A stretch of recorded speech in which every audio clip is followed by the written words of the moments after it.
All right, we're into our next theme, venue and franchise operation technology. 3 10-minute presentations and then a panel with all of the presenters. We will hear from UFC, we will hear from Wristband, and first, we're gonna hear from Krista Stout at the Portland Trail Blazers. Please put your hands together for Krista.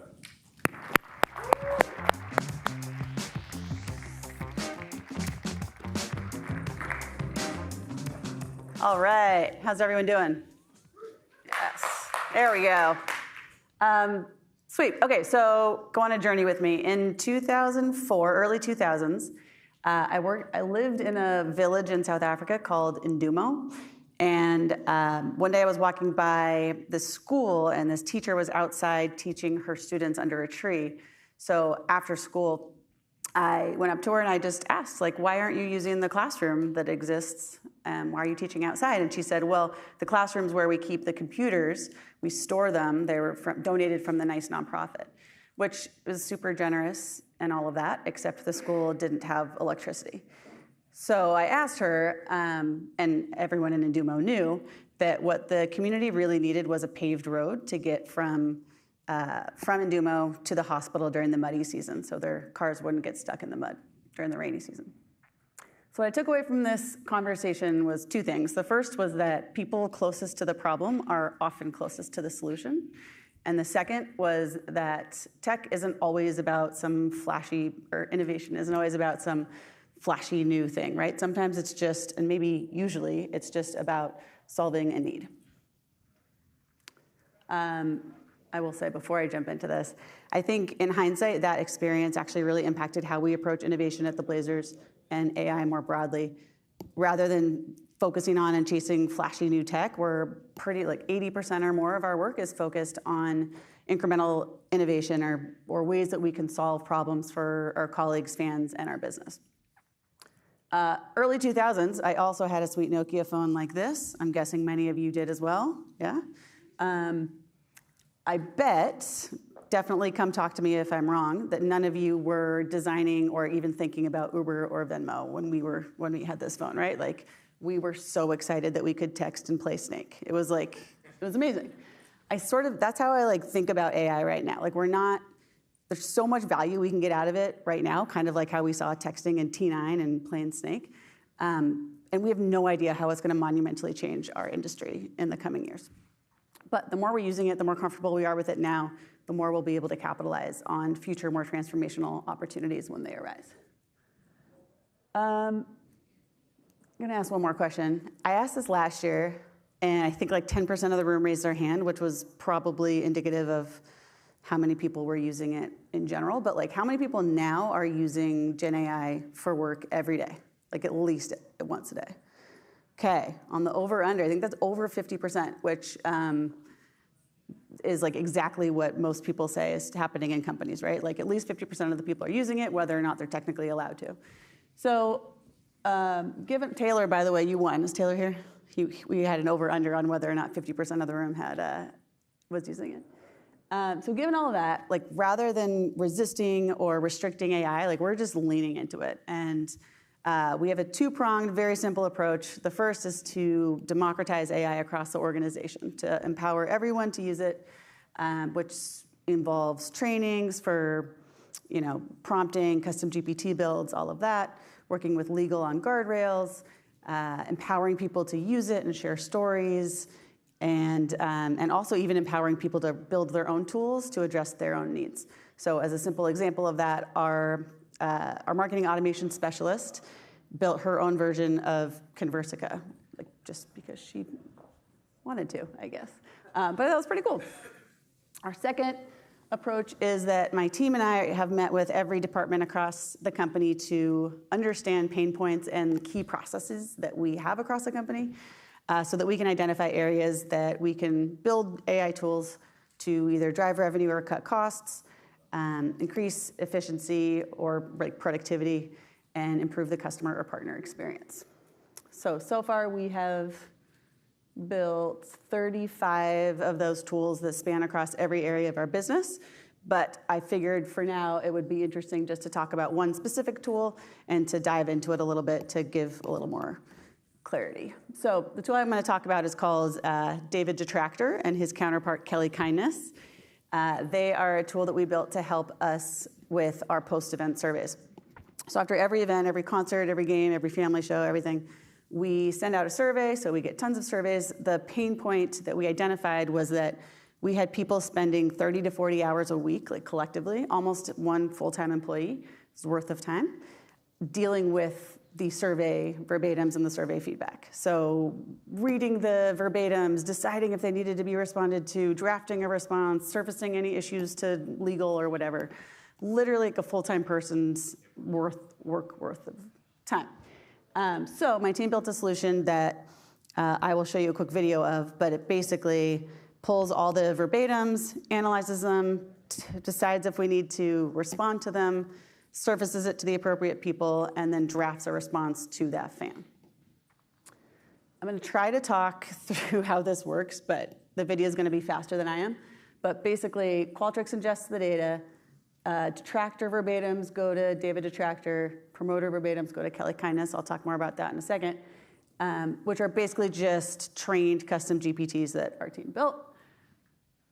This goes through an OpenAI API.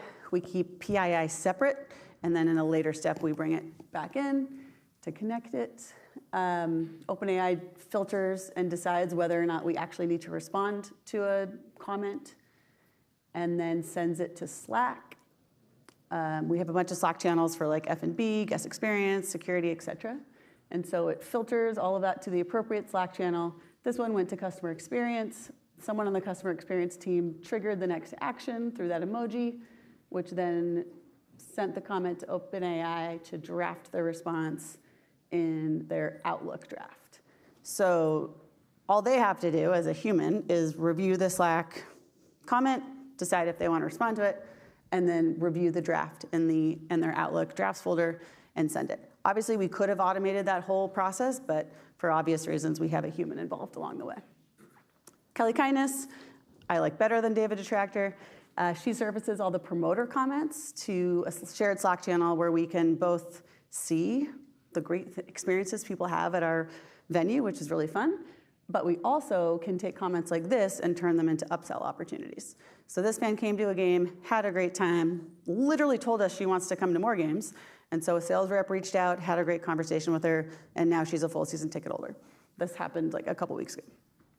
So, I won't go through all of this, but basically, like the tool overall, which that I just went through, serves all three of our objectives. Kelly Kindness drives additional revenue because it surfaces warm leads to our team that we otherwise were literally ignoring. Both Dave Detractor and Kelly Kindness drive a ton of efficiency and productivity because they allow us to work 40 hours a week more on more meaningful tasks. And they also are improving the customer experience because we're actually getting back to people. I also saw the other day that it's changing our operations. So the other day I looked in Slack and someone had written about how, and remember we're in Portland, someone had written about how the vegan hot dogs weren't included in the hot dog and soda package at the venue. So they were disappointed about that. And our head of F&B, who's amazing, saw the comment, made the change, so now vegan hot dogs are included, got back to the fan, gave her a loaded value credit for a free vegan hot dog in the future, and it all took her like seconds, right? So it's a much better experience for us, for our fans, and it's fun. So these are actually really like lessons we've learned the hard way more than they are guiding principles, and I figured that using trite quotes and AI-generated content would be really effective because nothing says deep insight like an AI-generated image that has AI spelled wrong that I noticed the other day. So here we go. Our first lesson is to just get started, right? Like everyone's been talking all week about how AI is evolving so fast we can't keep up with it. And so waiting on the perfect strategy feels like waiting on being ready to have kids. Like it's just never gonna happen, right? So like we just tell everyone all the time, just start trying stuff. Like just try, we'll figure something out. I don't know if it was the right approach, but 18 months ago, I, on an all-staff call, just said like, hey, is anyone using Gen AI and wanna like talk about it sometime? And 35 people DM'd me on Slack and we like had a committee and went from there. we talk about this all the time as well with a lot of my friends here in this room. Change management is a big challenge. I cannot figure out how to get people to change how they work. I actually saw someone the other day in the hall, and he was like, Krista, he was like terrified. He saw me. He's like, Krista, I'm so sorry. I know I should be using AI, but I just don't have the time. And I was like, I don't think you see the irony in that comment, but okay. This one I just have to remind myself of, because like, if you don't put effort into your prompts, you're gonna get junk out of it, which I'm sure all of us have experienced. And then just a reminder that AI is for everyone. We have non-technical people across the organization who are building tools, like our corporate partnership sales director built a tool that 10x'd his output and saved him 10 hours a week. So I realize that being at a tech conference talking about how we're not leaning into flashy tech is kind of odd, but I think for us right now, where we see the ROI for Gen AI is really more in solving everyday challenges that have real value to our employees, our fans, and our bottom line, like turning promoters into season ticket holders. I think we all know that Gen AI is going to massively change our industry. I still think it's a little too early to know exactly how. So what I'm trying to avoid is the AI equivalent mistake of investing in computers for a school that doesn't have electricity. So for now, we're just focused on the fundamentals so that we can be ready for whatever's next. Thanks.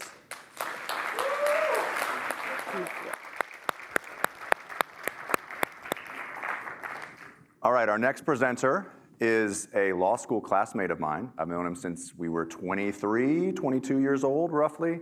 He is now the SVP of Research and Development for UFC, and he is going to present on Noche UFC at the Sphere. And in just a minute, we'll get him up here. His name is Alon Cohen, but first, a very quick video. UFC has produced hundreds of live broadcasts from sites around the globe, but no prior event posed more complex technical challenges than Noche UFC at Sphere Las Vegas. UFC's technical team was tasked with delivering the first live sporting event held at this revolutionary entertainment venue. Ladies and gentlemen, prepare yourselves, because this is wild. Unlike traditional sports arenas with seating surrounding the competition area, Sphere was designed for immersive concert experiences, with theater-style seating on one side, facing a 160,000 square foot wraparound LED screen that dominates the interior space. To meet these unparalleled challenges, UFC scaled up, assembling a team of technicians, engineers, and operators more than twice the size of UFC's standard technical crew. 6 broadcast mobile units, double the normal event, facilitated the first ever 1080p native production and transmission of a UFC event.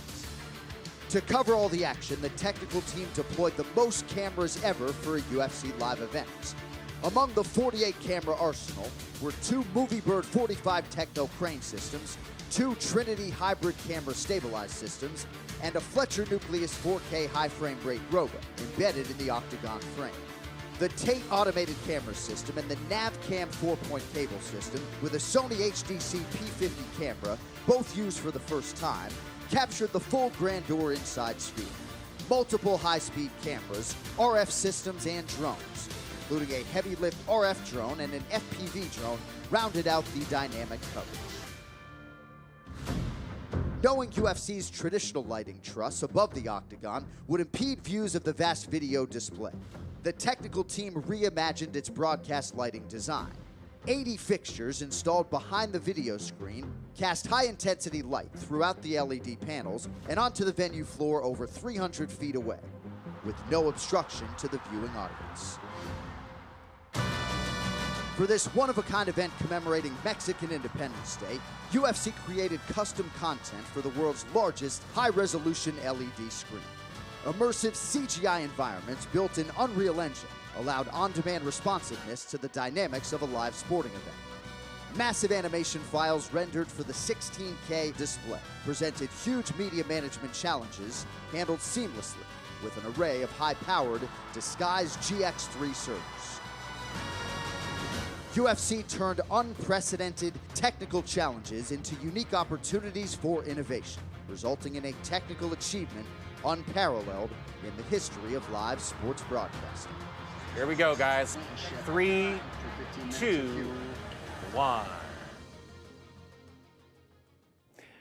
Good afternoon, everybody. My name is Alon Cohen. I'm SVP of R&D at UFC, and I would like to talk to you about what we did at Sphere, so I can talk to you about what some of you might be able to do at Sphere. Now, we did Sphere because this man, Dana White, president of UFC, went to go see a U2 show there and found the entire experience so compelling that he decided he needed to do an event there, the first live sporting event in the building.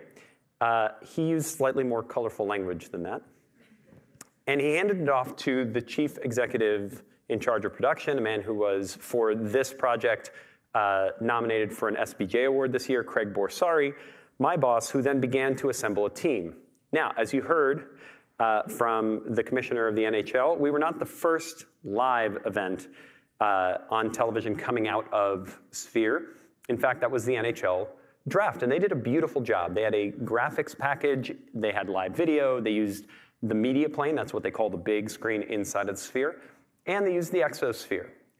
If I had one complaint, it's a little repetitive, but that makes sense because we're picking players, right? Here's the first one, here's the 25th one, here's the 37th one, but they made beautiful television.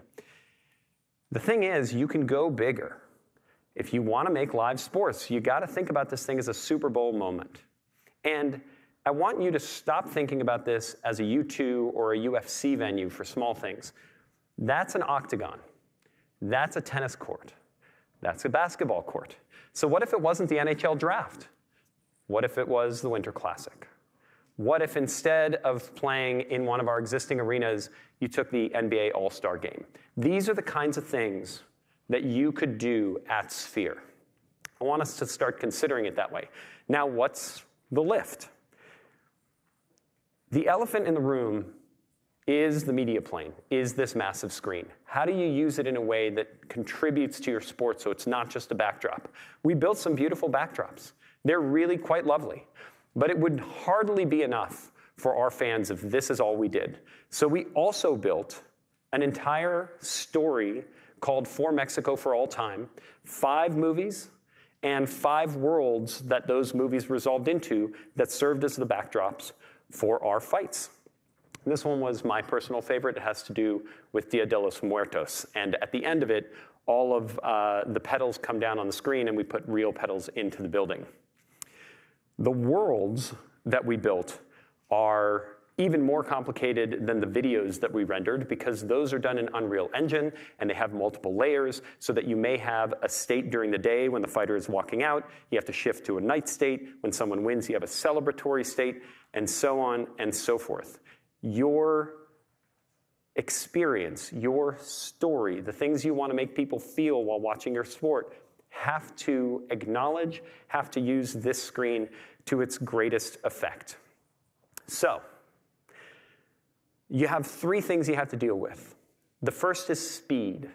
If you wanted to make a movie like we made, you'd have 2 years to make a movie, except we're in sport. Every year, the clock starts over, and we have to get it all done. Craig split us into 10 teams, 1 for each movie, 1 for each world. On top of those were your producers. On top of them were the coordinating producers. On top of them was senior leadership talking to Craig, and you've got to be able to manage that work all together at pace. The second is size. This is a pre-visualization of one of our movies. The media plane is 800 megabytes per frame, 60 frames a second. None of this interlaced stuff to help you. Full frame every single time, which means your teams are going to have to prepare material. You know, today if I have an event, which we do on Saturday, if I get an asset Saturday morning, it could be in the show Saturday night. If that is at Sphere, if I get an asset Saturday morning and I want to use it in the show, it had better be Saturday 2 weeks prior, because the render times on these things are substantial, and each of our movies were only 90 seconds long. So too the worlds. These loops aren't long, but they take a long time to render out. So organization is key. The next thing is the shape of the Sphere itself. You can do some of your pre-visualization in a headset. Go get a MetaQuest, put it on, have them throw the basic storyboards in there, and you'll start to get a sense. But there's nothing that can really prepare you for working inside of the space because it's so weird and so big. It wraps around you, it wraps behind you, and if you don't get that part right, it's going to look really janky. I'll give you the practical considerations we had. If I create a world, I've got to project it from what they call your eye line. And you've got to pick where that is inside of the building. Too low, everybody above will see it warp up. Too high, everybody below will see it warp down. And certain kinds of designs, when you're at the very far right or the very far left of the theater, are just going to look that much more warped. And so you've got to gauge your designs. That means you've got to go work at a place like this.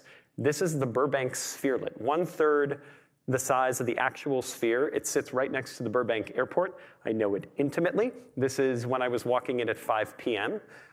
For testing, and you're going to need to send your teams who are doing the creative and your senior leadership into these spaces regularly. Sphere operates 24/7 because they do all of their shows all day, their concerts all night, and if you're working in one of these spaces, you'll take a lot of these photos. When the sun comes up in Las Vegas, the Sphere actually switches into a big, beautiful sun to greet the morning.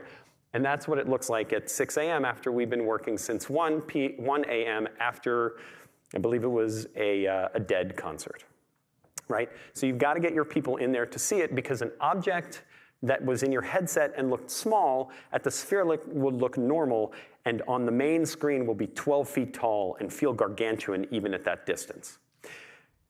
But there are things that Sphere gives back. As you heard in the video, lighting is awesome. We have a lighting need, so we put a truss down. Don't have to. You can actually light right through the Sphere because it's a mesh. The second thing is sound. The sound at Sphere is unbelievable. So here you can see where we plotted our lighting under the drones, but the sound blows right through there. The other things that Sphere has, you can't use. Down here, you can actually see a faint hint. These are the effects pods the Darren Aronofsky movie uses. They use that for wind, for scent, for all of those things. They're not going to work for your show. We augmented every single one of those.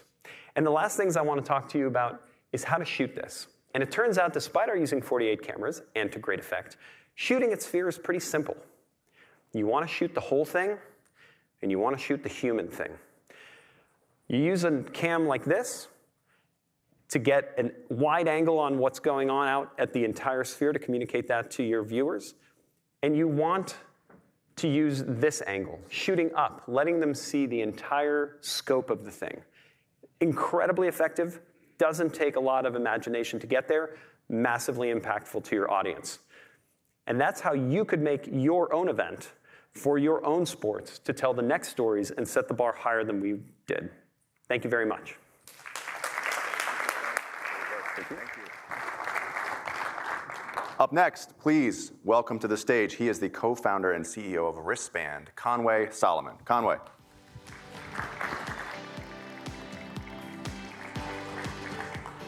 Good afternoon, everybody. Thank you for having me today.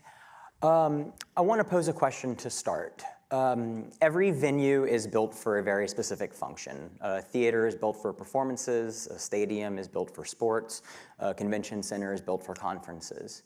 But what if I told you that some of the most useful and interesting use cases of these buildings are not the buildings or not the events that you think of, but the ones that you don't think of, the events that they were not designed for? So what happens when the familiar becomes unfamiliar?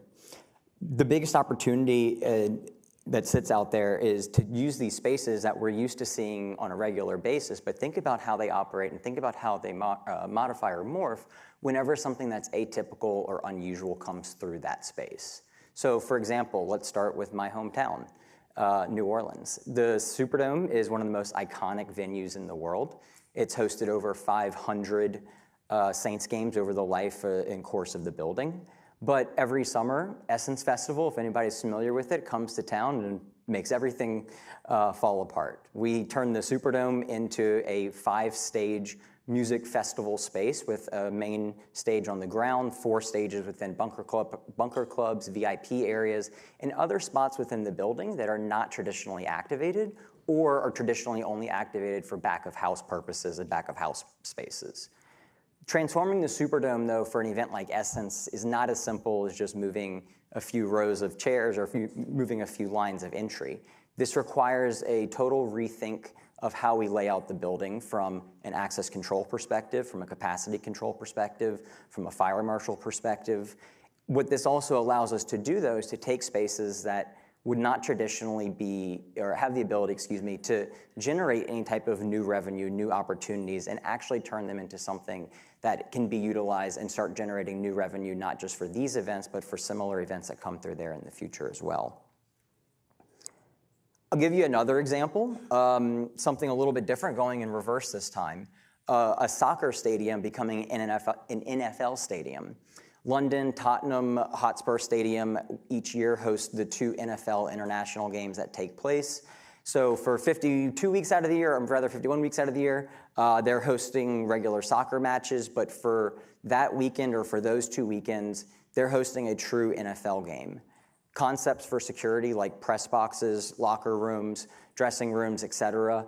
Those have not typically been something that is thought of or controlled, but when the NFL comes into play, they want to bring in and implement their own rules and their own systems to actually implement these, to actually instill these, and to keep these areas secured and controlled. And lastly, another example I'll give you, College Football Playoff Championship game, an event that we're obviously all very familiar with as well. Has some regular venues, but rotates year over year.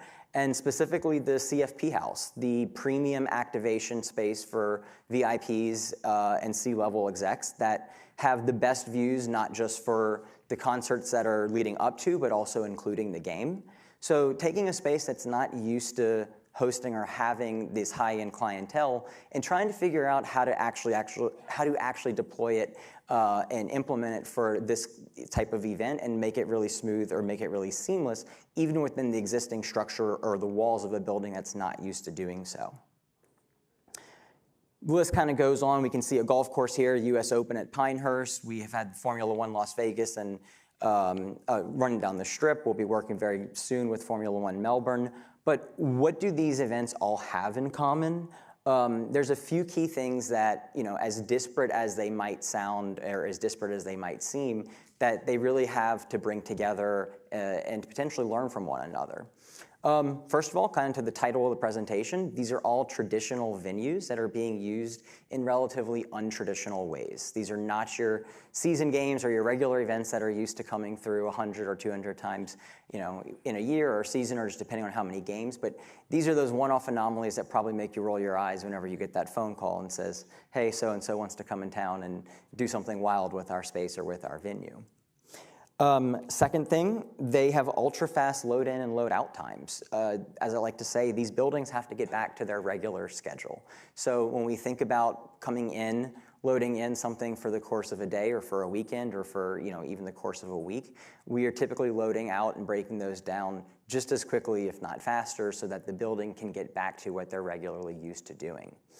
Second to last, fire marshals. I'm sure at least a few in this room, it's kind of hard to see, but I'm sure a few folks have been yelled at by a fire marshal at some point in their life. If you haven't, it's not a fun experience.